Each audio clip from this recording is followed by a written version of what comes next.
नमस्कार दोस्तों, आज एक ऐसी शख्सियत के बारे में बातचीत करने के लिए आया हूं जो एक समय बीजेपी के खासे ताकतवर और प्रतिभाशाली नेता माने जाते थे। जी हां, 78 साल के गोविंदाचार्य जी आजकल कहां हैं, क्या कर रहे हैं, उनसे एक छोटी सी बातचीत भी आपको सुनवाऊंगा। उनसे मैं मिला, कई मसलों पर उनसे बातचीत भी हुई।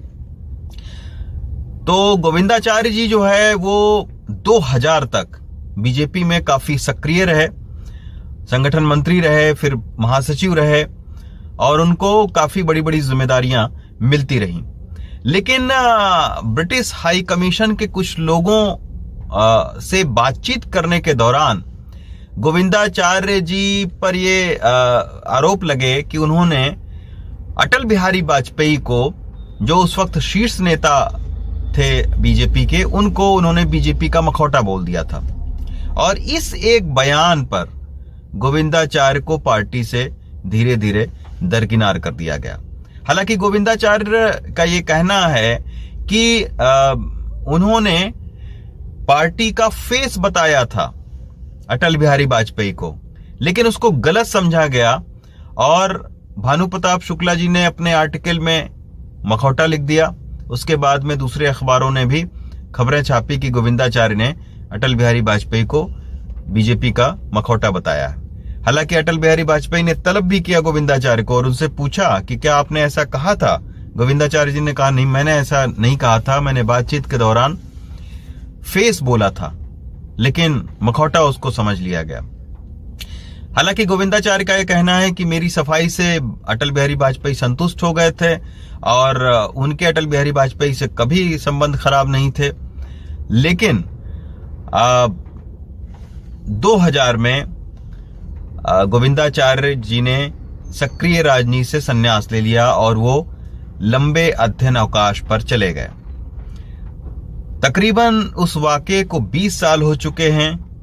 आप देख सकते हैं गोविंदाचार्य जी अभी गैर राजनीतिक कई सारे संगठनों से जुड़े हुए हैं। अभी उन्होंने 3 यात्राएं भी की हैं। तो एक छोटी सी बातचीत मैंने गोविंदाचार्य जी से किया है, आइए उसको आपको सुनवाता हूं। नदियों की सफाई पर अब तक तमाम सारे आंदोलन चले, सरकारों का करोड़ों रुपए का बजट रहा। बाकायदा जब बीजेपी की सरकार आई तो नमामि गंगे नाम से एक नया प्रोजेक्ट शुरू किया गया और उमा भारती जी को एक जिम्मेदारी सौंपी गई कि वो गंगा को स्वच्छ बनाएं और तमाम सारी नदियों को साफ बनाएं। तमाम सारे इस बारे में आंदोलन भी समय समय पर चलते रहे हैं। इस बार गोविंदाचार्य जी ने जो है वो नदियों की सफाई पर आपने यात्रा की, गंगा यात्रा की आपने, यमुना यात्रा की, नर्मदा यात्रा की। इन यात्राओं का सर अभी तक क्या निष्कर्ष क्या आपको निकला है? क्यों हमारी नदियां गंदी हुई हैं? विकास की मूल अवधारणा में भूल रही है। अच्छा। इसमें भारत में पिछले 100 साल से मानव केंद्रित विकास पर जोर हुआ, तो परिणाम होना ही था प्रकृति विध्वंस। उसमें जमीन, जल, जंगल, जानवर सभी बाधित होते हैं। गोविंदाचार्य जी, आजकल आप केवल नदियों की सफाई पर ही काम कर रहे हैं कि और भी कुछ? ना, और क्या? हमने तो अध्ययन अवकाश जब लिया था उसके बाद से अध्ययन पूरा होने के बाद हमने तय किया था 4 बातें तय की थी। एक, मैं संघ का स्वयंसेवक हूँ, आजीवन रहूँगा। 2, एकात्म मानव दर्शन में मेरी आस्था यथावत है। 3, किसी दल का सदस्य नहीं बनूंगा। 4, बौद्धिक, रचनात्मक, आंदोलनात्मक तरीके से देश के लिए सक्रिय रहूँगा। आज तक मैं वही कर रहा हूँ। अब इसमें रचनात्मक काम में भारत विकास संगम, बौद्धिक काम में सेंटर फॉर पॉलिसी स्टडीज़ और कौटिल्य रिसर्च इंटरनेशनल फाउंडेशन, और आंदोलनात्मक काम में राष्ट्रीय स्वाभिमान आंदोलन, और उसकी बहुत से अचीवमेंट्स हुए जिसके अभी सेक्रेटरीज रिपोर्ट भी है यहाँ पर। अच्छा, नदियों की सफाई के ऊपर कोई सरकार से कोई आपकी बातचीत हुई कि भाई आपने कोई सजेशन को दिया हो या आपने कोई? बहुत पहले हमने किया है। अच्छा।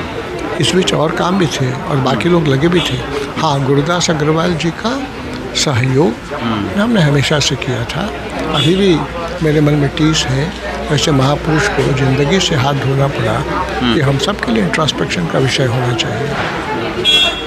तो ये थे गोविंदाचार्य जी जो नदियों की सफाई के ऊपर में और नदियों की स्वच्छता के ऊपर में आंदोलन इन्होंने छेड़ रखा है। नर्मदा, गंगा और यमुना नदियों की इन्होंने यात्राएं की हैं, लेकिन अब सवाल यही उठता है कि ऐसी तमाम सारी यात्राएं हो चुकी हैं और उसका जो रिज़ल्ट है वो भी हमें अभी तक देखने को नहीं मिला है। तमाम सारी ऐसी नदियां हैं जो नदी से गंदे नाले में तब्दील हो गई, करोड़ों रुपए खर्चा होने के बावजूद, तमाम यात्राएं होने के बावजूद। अब ये यात्रा कैसे नहीं होगी, इसमें क्या रिपोर्ट गोविंदाचार्य जी सरकार को देते हैं और उस पर कितना काम होता है, ये आने वाला वक्त बताएगा। दिल्ली से रवीश रंजन शुक्ला, NDTV इंडिया।